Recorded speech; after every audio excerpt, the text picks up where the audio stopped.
In this devotional, I'm going to share with you 3 thoughts from Psalm 107, verses 17 through 22, where I'll answer the question, how does God show his love?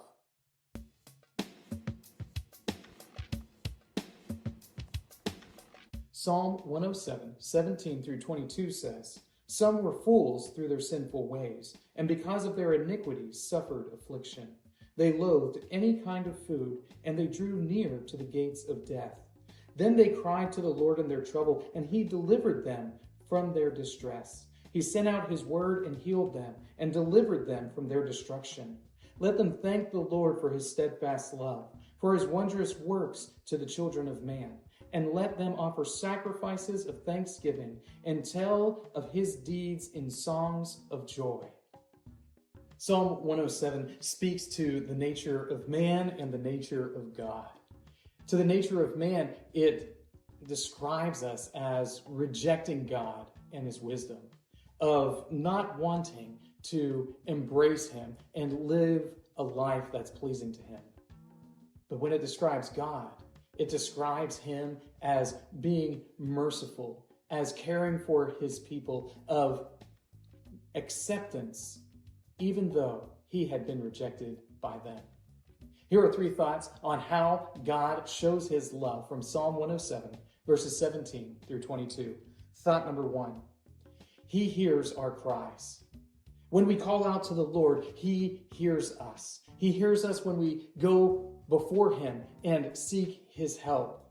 None of our affliction, none of our suffering, nothing that happens to us is outside of his knowledge. He knows about it, and he knows when we are asking him for assistance, when we are begging him to help us in those places and in those times where we feel like everything else is lost. We can trust that the Lord hears our cries, hears our pleas. Even when we have rebelled against him, we know that he hears us. And in his graciousness, in his mercy, he may act on our behalf, even though we so often are unfaithful to him.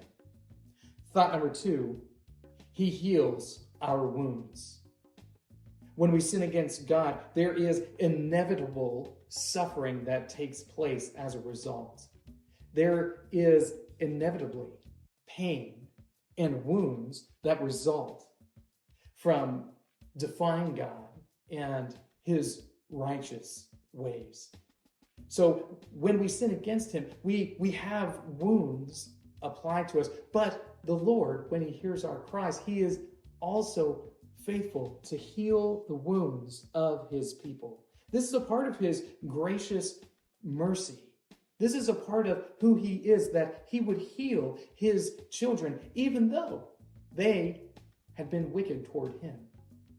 The Lord heals the wounds of his children, and this is a great blessing for us. We know that whatever it is that the world puts before us, whatever struggles that we face, and however we are harmed, that it is not beyond the capacity of the God whom we serve to make us right once again, to set everything back into place, to put us at peace with him.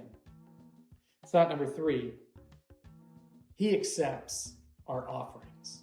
So after the Lord has heard our cry and healed our wounds, he also will accept the offerings that we place before him. And we know that the offerings we put before God, they are never worthy of him. They are never good enough.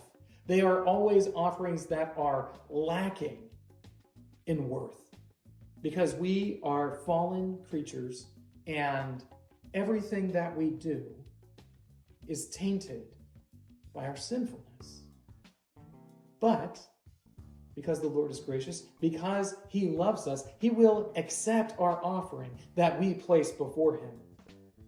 In much the same way that a mother will accept a dandelion, which is just a weed, from their children as an offering of love, so too does our God demonstrate his love for us by accepting our offerings that are unworthy of him. He accepts them as a gift because he loves us. These 3 thoughts come from the assigned reading, Psalm 105 through 107. If you'd like to read through the Bible with me, you can do so by joining the Facebook group Through the Bible, where we are reading the text of Scripture together.